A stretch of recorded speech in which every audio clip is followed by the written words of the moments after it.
Boa tarde.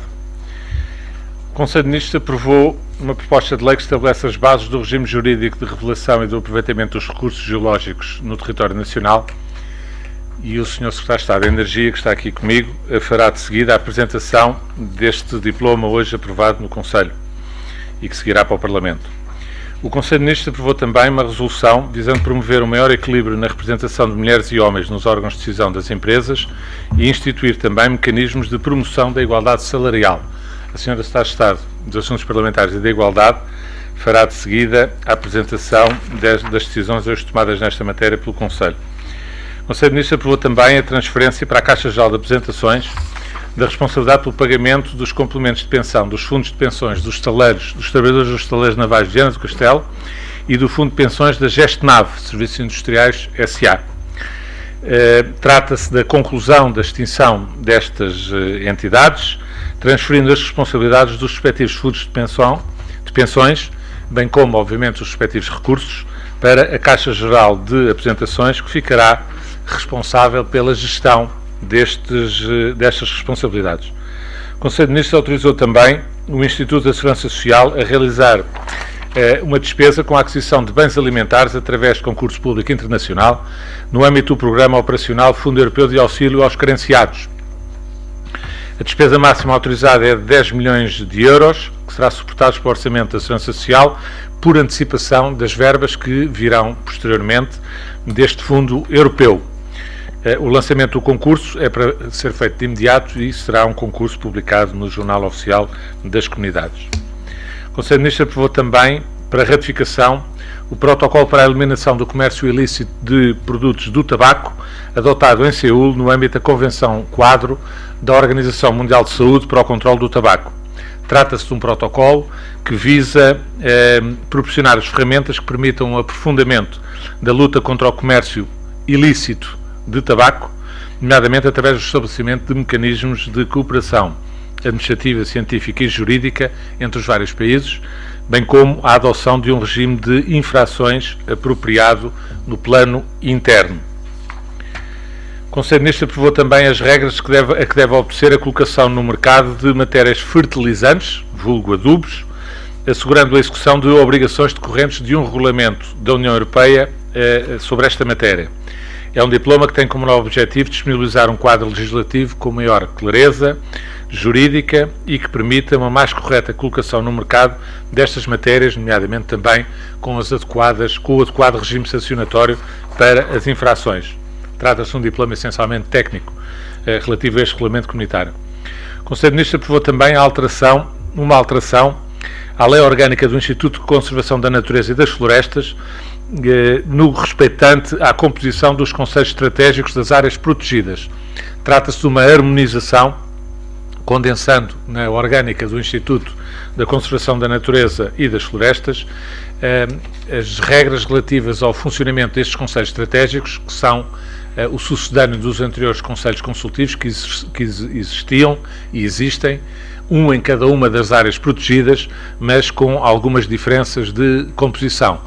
O objetivo desta alteração de hoje é padronizar, de certa maneira, estes conselhos, que passarão a chamar-se conselhos estratégicos e que envolvem a participação quer de organismos da Administração Central, quer organizações ambientalistas, quer ainda as autarquias locais abrangidas pelas referidas áreas protegidas. O Conselho de Ministros aprovou também um diploma que define as consequências do processo de fusão entre a Administração dos Portos de Douro e Leixões e a Administração do Porto de Viana do Castelo, com a transferência para a nova entidade da jurisdição portuária direta das zonas marítimas, fluvio-marítimas e terrestres necessárias à exploração da via navegável do Douro, cuja gestão tinha sido transitoriamente entregue ao Instituto da Mobilidade e Transportes, na sequência exatamente da operação de fusão entre estas duas entidades. O Conselho de Ministros aprovou também a classificação como Monumento Nacional do Núcleo Arqueológico da Rua dos Correieiros, aqui em Lisboa, na Baixa da cidade, como sabem. Trata-se de um espaço que ocupa o subsolo dos edifícios na Rua dos Correieiros e na Rua Augusta e cujos achados arqueológicos remontam a uma primeira ocupação ainda no período do V e do IV século a.C. O Conselho de Ministros autorizou também a realização de despesa com a aquisição de serviços de vigilância e segurança para organismos do Ministério da Saúde, através de um concurso público, serviço a prestar durante o biénio 2015-2016 e num valor total de até um pouco menos de 20 milhões de euros.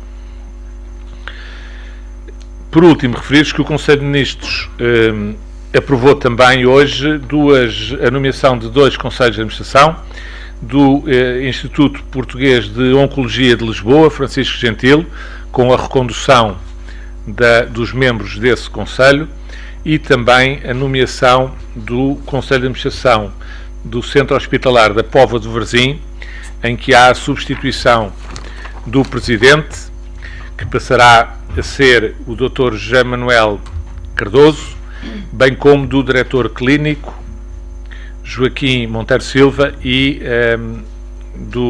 da Enfermeira Diretora, que será Maria Isabel Rocha Macedo. Eu peço à Sra. Secretária de Estado da Igualdade para vos fazer então a apresentação da decisão hoje adotada pelo Conselho de Ministros relativa à questão da igualdade de género. Muito obrigada, Sr. Ministro. Muito bom dia. O Conselho de Ministros aprovou uma resolução que pretende contribuir para a resolução de 2 problemas que existem na sociedade portuguesa no que diz respeito à situação das mulheres no mercado de trabalho.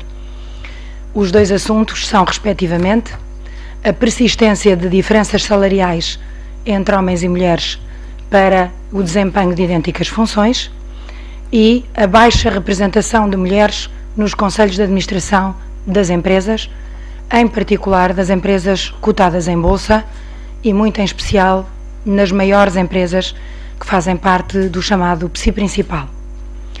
O Conselho de Ministros entendeu, portanto, acerca da primeira destas 2 matérias, a das diferenças salariais persistentes entre homens e mulheres, mandatar um conjunto de membros do Governo que promoverão a criação e o fornecimento sem custos às empresas de instrumentos técnicos e apoio, no sentido de que essas empresas possam identificar as diferenças salariais que praticam sem razões objetivas para que elas existam e promovam estratégias para a progressiva eliminação dessas diferenças salariais, atendendo a um critério de prioridade, que será, naturalmente, começar pelas empresas que, de acordo com o relatório que o Governo promoveu sobre as diferenças salariais por ramos de atividade, que analisou 84 setores de atividade, revelaram ter maiores diferenças salariais. A segunda das questões que mencionei diz respeito à baixa representação de mulheres nos conselhos de administração das empresas.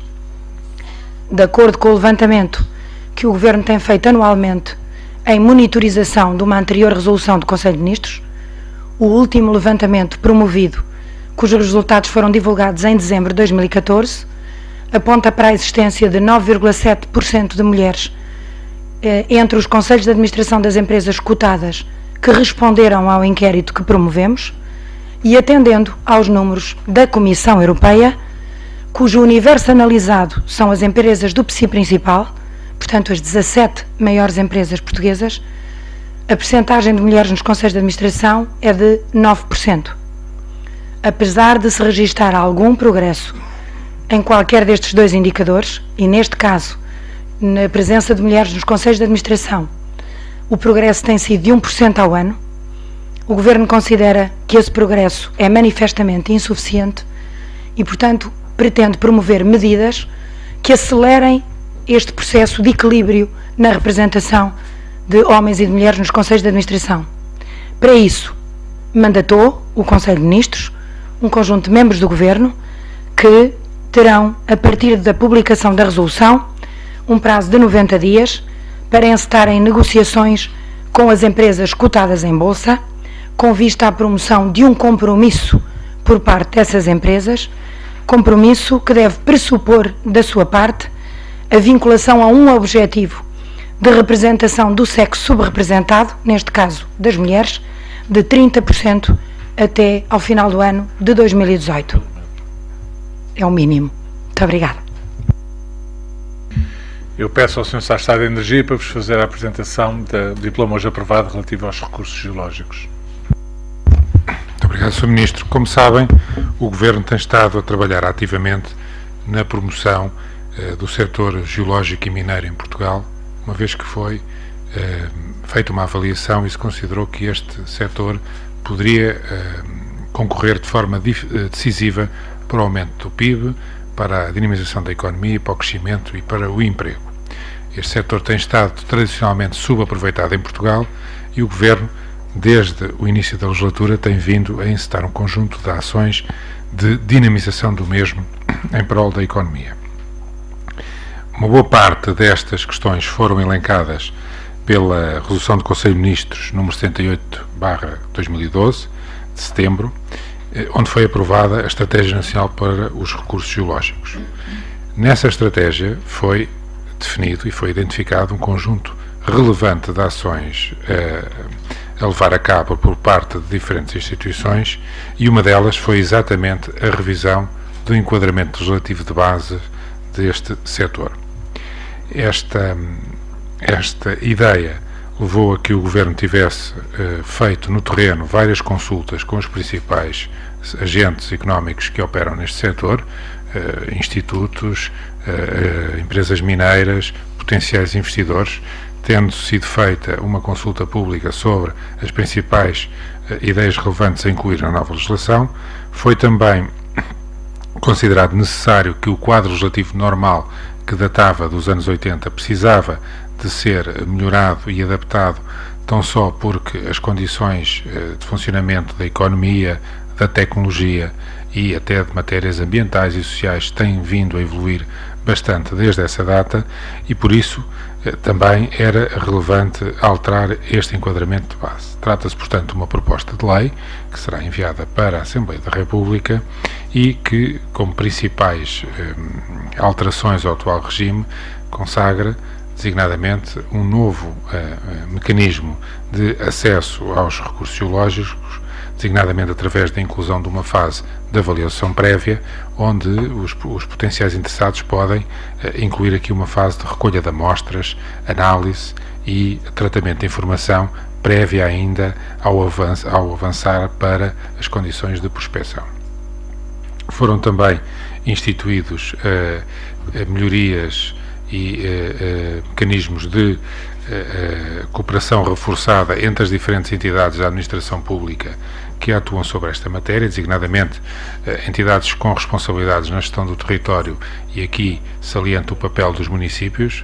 Foi aumentada e melhorada a coordenação entre os municípios e a parte da administração que exerce a tutela da concessão do recurso geológico e também aqui uma melhoria de coordenação com as diferentes entidades que também protegem o ambiente.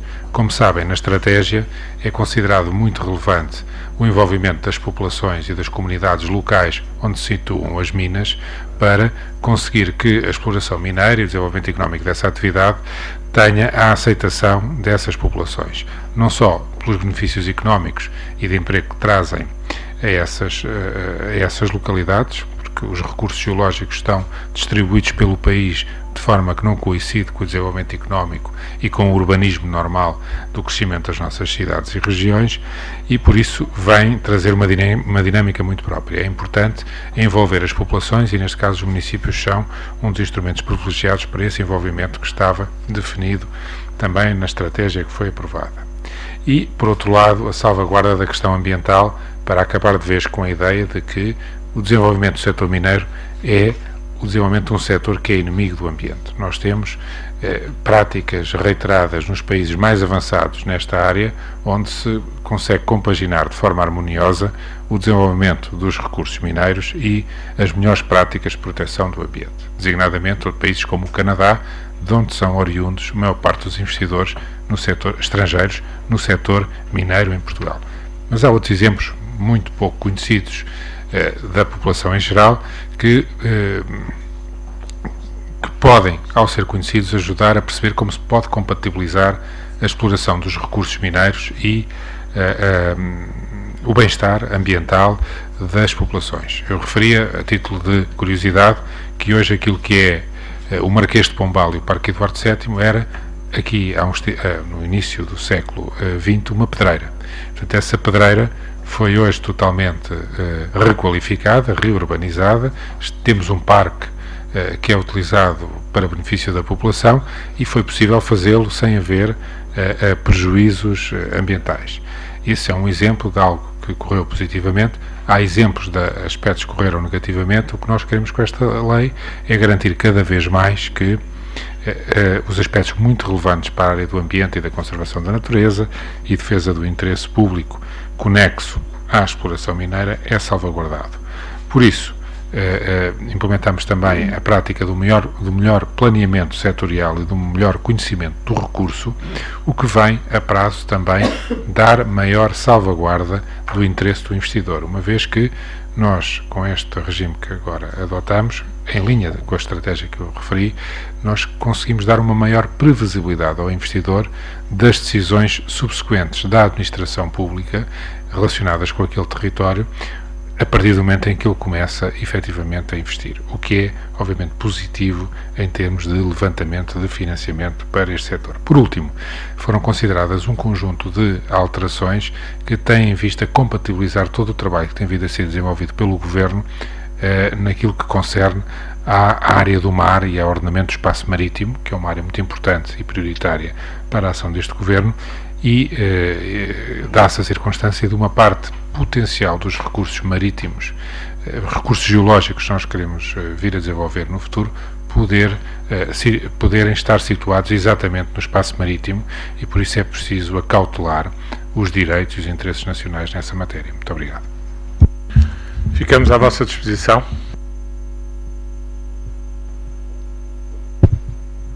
Bom dia. Uma questão para o Sr. Secretário de Estado da Energia. Pergunto-lhe concretamente em que é que está a pensar quando fala nos possíveis recursos que há no espaço marítimo, se há alguma ideia de que mineral ou de que recurso geológico estará a falar e quanto é que isso poderá representar em termos de PIB para o país, se esse cálculo foi feito.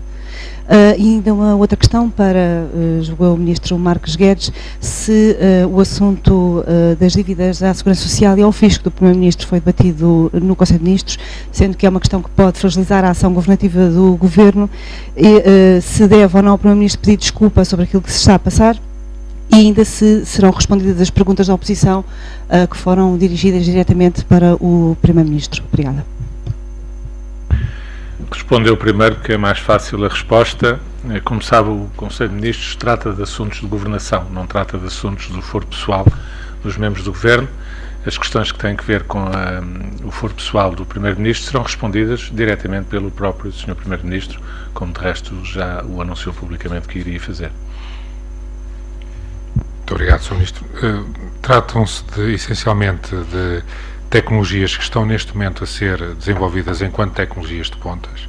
Existe, em relação ao cobre, a possibilidade de, através de plataformas mineiras estabelecidas em navios, fazer a exploração, utilizando meios robóticos, de uma parte dos fundos marinhos e fazer essa mineração diretamente através do barco, para depois proceder ao seu aproveitamento industrial.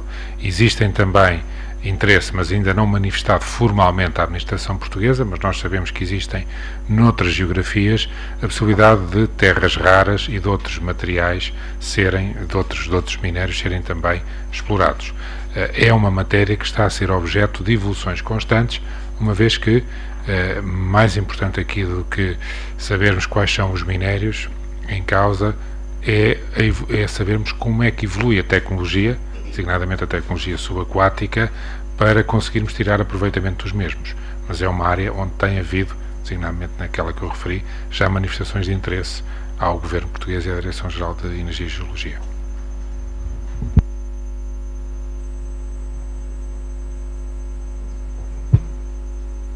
Marta Miranda, TVI. Doutora Teresa Moraes, eu gostava de fazer uma pergunta rápida sobre os 30%, esse plano de adesão das empresas será facultativo, obrigatório, e porque é que o Governo não avança de facto com cotas e não tem pressa em estabelecer um sistema que penalize de facto quem não aderir a um sistema de igualdade? Essa é uma pergunta.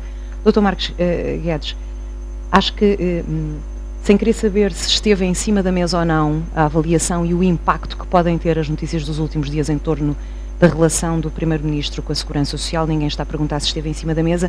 O senhor, enquanto representante do Governo, pode nos dizer se o Governo está preocupado com a onda de choque que pode vir a devir destas notícias e já agora como é que o Governo reage à carta que foi escrita pelo ex-Primeiro-Ministro em que ataca de forma consistente o atual Primeiro-Ministro? Eu sobre essa matéria pode fazer as perguntas da forma que quiser. A minha resposta é apenas que o Governo, obviamente, está concentrado na governação e é isso que hoje, mais uma vez, foi feito no Conselho de Ministros e é isso que continuará a ser feito, porque essa que é a função do Governo, é concentrar-se na resolução dos problemas dos portugueses, governar o país. Muito obrigada pela sua pergunta. Eu queria sublinhar que o que está neste momento em cima da mesa é a negociação com as empresas cotadas em Bolsa, no sentido de que elas assumam o compromisso de atingirem até 30%, pelo menos 30% até o final do ano de 2018. Eu queria, aliás, sublinhar que o Governo tem, enfim, todas as condições para apresentar este compromisso às empresas, na medida em que tem feito a sua parte, e de janeiro do ano passado a fevereiro deste ano, nomeou 35,3% de mulheres no conjunto das nomeações feitas em Conselho de Ministros. Por outro lado, o setor empresarial do Estado está bastante à frente do setor privado no que diz respeito à representação de mulheres nos Conselhos de Administração. E, portanto, aquilo que é preciso é conseguir a adesão das empresas cotadas a este objetivo, que para elas não foi até hoje prioritário, de terem Conselhos de Administração equilibrados do ponto de vista da representação de género. Trata-se de uma matéria que está na agenda ao nível mundial, que é uma preocupação da União Europeia, tanto mais que há uma proposta de diretiva que tem sido difícil na sua progressão, mas que propõe idênticos níveis e objetivos. E, portanto, aquilo que neste momento está em cima da mesa é propor a essas empresas, através de um processo negocial, um compromisso neste sentido. Naturalmente que se as empresas não aderirem a esse compromisso, elas próprias estarão a deixar a porta aberta para medidas de natureza mais imperativas. Eu queria, aliás, dizer que com este mesmo objetivo foram promovidas recentemente, em conjunto com o Ministério da Economia, encontros com as empresas cotadas em Bolsa, que enviaram os seus representantes a essa reunião, e com as confederações patronais, e que esta matéria foi discutida com essas empresas, que, em alguns casos, nos disseram que manifestamente tinham incómodo face à possibilidade de vir a existir uma cota de natureza imperativa. Aquilo que na altura disse, e repito, é que as empresas têm nas suas próprias mãos a solução para este problema e, portanto, estão a tempo de o resolverem sem uma lei de cotas. Se não o fizerem voluntariamente, deixarão aberto esse caminho para a possibilidade de se criarem formas mais imperativas de atingir o mesmo objetivo.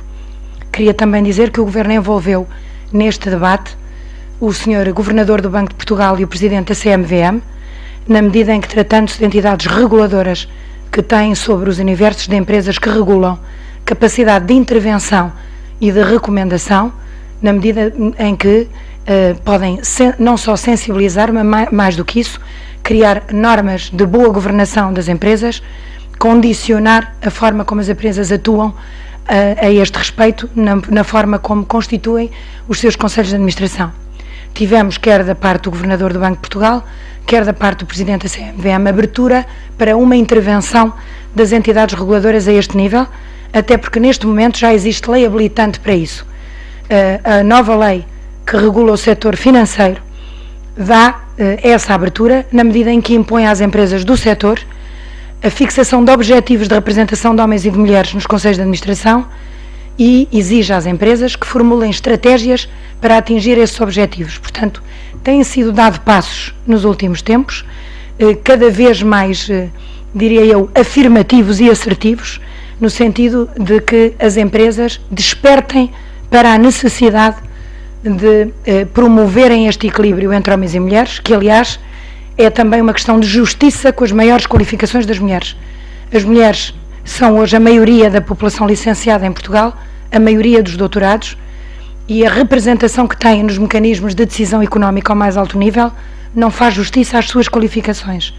Portanto, estamos neste momento a fazer uma tentativa de compromisso por parte das empresas, mas não é um compromisso qualquer, é um compromisso novo, que nunca foi assumido, de atingir um objetivo mínimo de 30% até 2018. Se as empresas não estiverem disponíveis para assumir esse compromisso, teremos de retirar daí as conclusões necessárias. Muito obrigada. Eu acrescentava, só peço desculpa antes da próxima pergunta, àquilo que foi dito pela Sra. Secretária de Estado, que independentemente de não ser uma norma, digamos, impositiva, no sentido que não é uma cota legal, tem um efeito seguramente muito forte. Da mesma maneira que hoje em dia, de uma forma crescente ao longo dos últimos anos, a sociedade foi ganhando essa consciência, é essencial matérias como, por exemplo, as empresas, na sua atividade económica, serem amigas do ambiente. A promoção da igualdade de género também está progressivamente a entrar com muita força na percepção que a sociedade tem relativamente à criação de riqueza e à criação de valor dentro das próprias empresas. As mulheres e os homens são necessariamente diferentes, mas dentro da sua diferença, a conjugação dessa diferença aporta valor não só à sociedade, como seguramente também às empresas, quando colocados em órgãos de direção e de administração nas empresas. E é preciso que a sociedade vá progressivamente, cada vez mais, sendo exigente relativamente a essa postura e a essa maneira de estar por parte também dos decisores económicos, da parte das empresas. Quando o Estado, quando o Governo, ao aprovar hoje esta resolução do Conselho de Ministros, parte para mandata formalmente e publicamente membros do Governo para, depois do contacto na concertação social, no contacto com as administrações das empresas, com um prazo certo, buscar a celebração de compromissos, o que vai acontecer é que as empresas, o Governo divulgará os resultados deste trabalho. E as empresas que celebrarem os compromissos, do meu ponto de vista, terão com isso uma mais-valia clara perante os olhos da própria opinião pública. E as empresas que o não fizerem, que não celebrarem esses compromissos, terão, espero eu, também a pressão da visão negativa, da perspectiva negativa por parte da própria opinião pública relativamente aos seus processos internos de funcionamento. E é por este caminho, através de métodos como este, que, do nosso ponto de vista, se pode chegar àquilo que é a solução ideal, que é haver, efetivamente, um equilíbrio que hoje não se registra, nomeadamente no setor privado.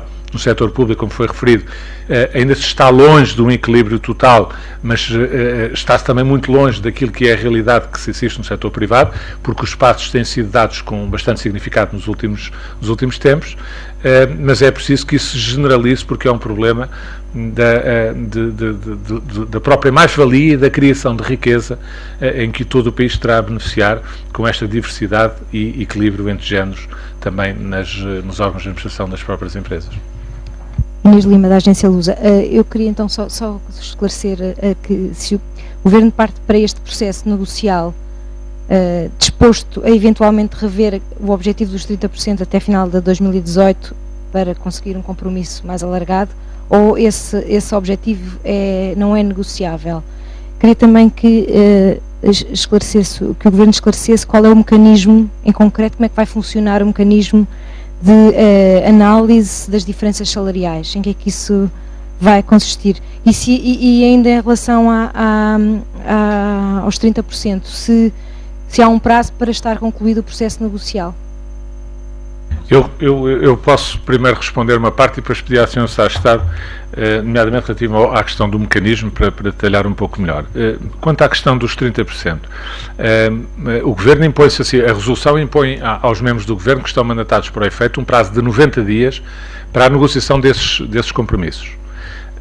A questão do prazo até 2018 tem que ver, no fundo, como compreenderá, com o respeito dos contactos que já fizemos com as empresas para as situações que estão em curso. Normalmente, como sabe, os mandatos dos membros dos Conselhos de Administração tipicamente são de 2, 3 anos, e o que está aqui em causa não é, obviamente, com um compromisso deste tipo, as empresas terem que destituir responsáveis que estão na administração para substituir por outros. E, portanto, tem que haver, de acordo com a realidade, enfim, dos mandatos que estão em curso dentro de cada uma das entidades, das empresas que esperamos sejam o maior número possível se disponibilizarem para a assunção destes compromissos, para respeitar os timings próprios das eleições internas que eles têm que ter. E, portanto, temos aqui o ano 2017 e 2016 e 2017 pela frente, além do que falta de 2015, e, portanto, pensamos que a partir de 2018, seguramente, os compromissos têm que firmar que a partir de 2018, quem celebrar o compromisso já não tem razão, seguramente, absolutamente nenhuma, para não estar a cumprir pelo menos uma cota de 30%. Ou então não celebra o compromisso, e como referi há bocadinho à sua colega, isso será também divulgado, através da divulgação que a gente fará de quais as empresas que aderem, quais aquelas que decidem não aderir, isso terá, digamos, a leitura própria por parte da sociedade em geral, da opinião pública e da sociedade em geral, abrindo, obviamente, também, como foi referido pelo Sr. Secretário de Estado, isso não é para pôr de parte, até porque, como sabem, está já há um bom tempo em negociação no âmbito da União Europeia os trabalhos para a preparação de uma diretiva comunitária para impor regras relativamente a esta matéria. Não tem sido até ao momento possível fechar essa diretiva comunitária, mas eu penso que será uma inevitabilidade se os dados compulsados a nível europeu continuarem a manifestar um déficit gritante, como atualmente registram relativamente à promoção desta igualdade, porque isso prejudica a própria criação de riqueza dentro da Europa, sem dúvida nenhuma, e é preciso que as sociedades europeias se compenetrem disso mesmo. Muito obrigada, Sr. Ministro. Eu sublinhava que existem, aliás, estudos há vários anos, académicos e científicos, que provam que os conselhos de administração, que são equilibrados do ponto de vista da representação de homens e mulheres, têm nessas empresas, essas empresas têm melhores resultados financeiros. Portanto, a análise dessa documentação seria também interessante por parte das empresas que, não sendo sensíveis a outros argumentos, pudessem ser sensíveis ao argumento da rentabilidade financeira das suas próprias estruturas. Queria dizer que este objetivo dos 30% é um objetivo que nos parece bastante ambicioso, até porque o que está em causa a nível da diretiva europeia é um universo de 33% até 2020, nós estamos a estabelecer uma base de 30% até 2018, 33% até 2020 no caso dos cargos executivos e não executivos e 40% quando estão em causa posições não executivas. Como disse o Sr. Ministro, esta diretiva tem tido um progresso lento na União Europeia, mas a verdade é que Portugal manifestou uma abertura de princípio com essa diretiva e nunca esteve entre os países que bloquearam o avanço da diretiva. Também é bom que isto seja sublinhado, porque a própria União Europeia no seu conjunto sente a premência desta matéria, isto é, a União Europeia no seu conjunto, a média são 20% de mulheres. Portanto, o nosso indicador é mau, mas todo o indicador da União Europeia é mau. E, portanto, a União Europeia quer naturalmente conseguir resultados e pressionará as empresas de todas as formas para que este número melhore nos próximos anos, se necessário, naturalmente, através da aprovação da diretiva.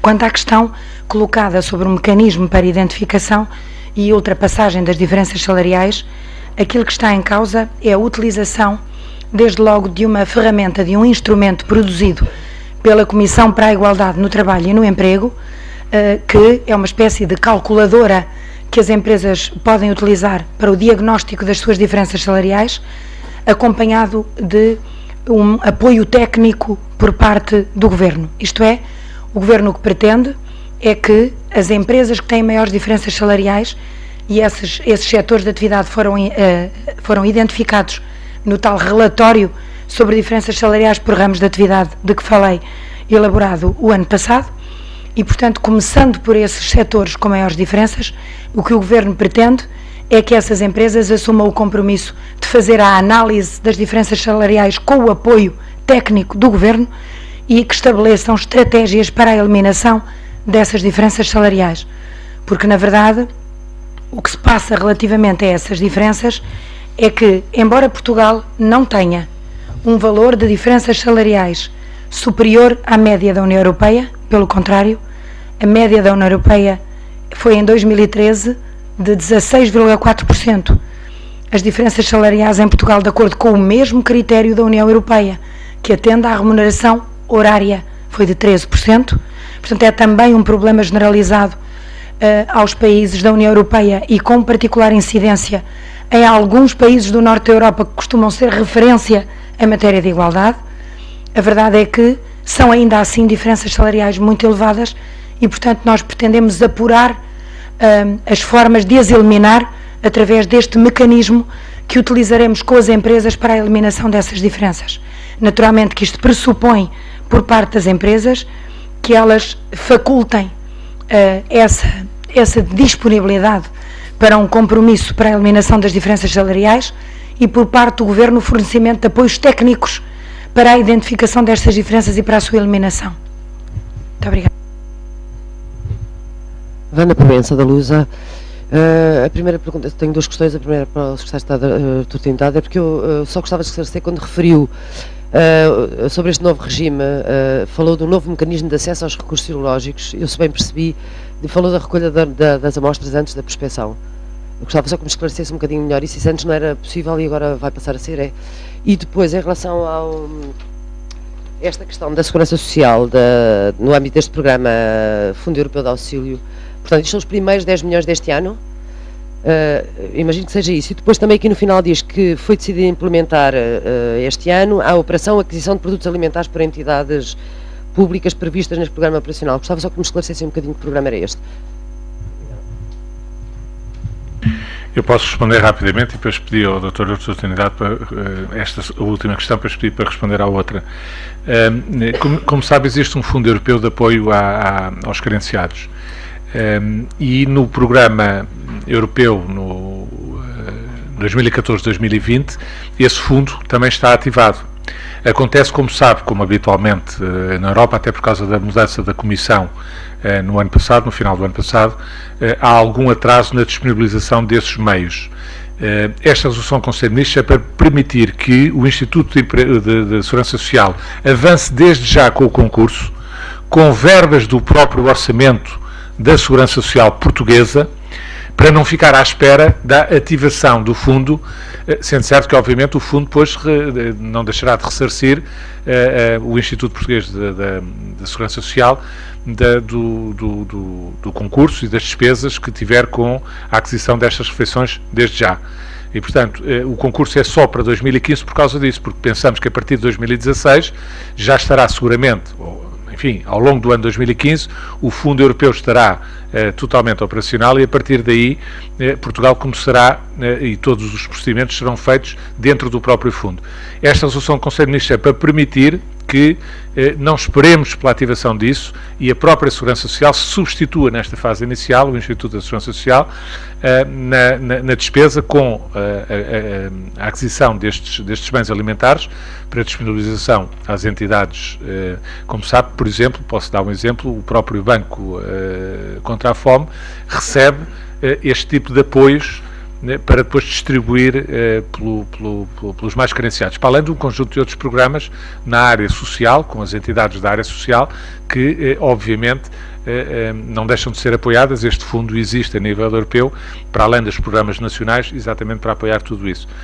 Esta decisão de hoje, resumindo, é, antecipando a disponibilização dos meios europeus, avançar já com a despesa dentro do orçamento da Segurança Social portuguesa, com este valor de 10 milhões para o ano 2015, sendo certo que depois haverá, esse valor será ressarcido através dos mecanismos do próprio fundo. Muito obrigado, Sr. Ministro. O regime atual de prospecção e pesquisa implica uma concessão de licença de prospecção e pesquisa, o que por vezes introduz no mesmo plano atividades que têm a ver só com a recolha de informação sobre os dados que já existem sobre a existência do minério, avaliações, sondagens, fotografias, a recolha de amostras à superfície, de um regime de prospecção que muitas vezes também implica alguma atividade sobre o território, sobre o terreno. O que faz com que, ao tratarmos tudo da mesma maneira, há aspectos que têm que ser ponderados e salvaguardados num caso que não tinham no outro. Como sabe, sempre que nós damos uma licença, quer seja de prospecção e pesquisa, quer seja de exploração inicial, quer seja mesmo de exploração definitiva, o que acontece é que toda a informação que existe no terreno quando acaba a atividade mineira pertence ao Estado, porque o recurso geológico também pertence ao Estado. Ele é cedido a terceiros como contrapartida de royalties e outros benefícios para a República. Ora, acontece que muitas vezes apenas o acesso sistematizado a essa informação e a recolha de alguns dados e elementos não tem de qualquer incidência no território, não precisa de qualquer licenciamento ambiental, nem qualquer outro licenciamento que não seja apenas relacionado com a disponibilização dos dados. E, portanto, deve ser facilitado e agilizado para aumentar até o interesse económico dos diferentes candidatos ou interessados sobre o território, sobre os recursos. E essa figura, ao ser criada, vem permitir exatamente isso.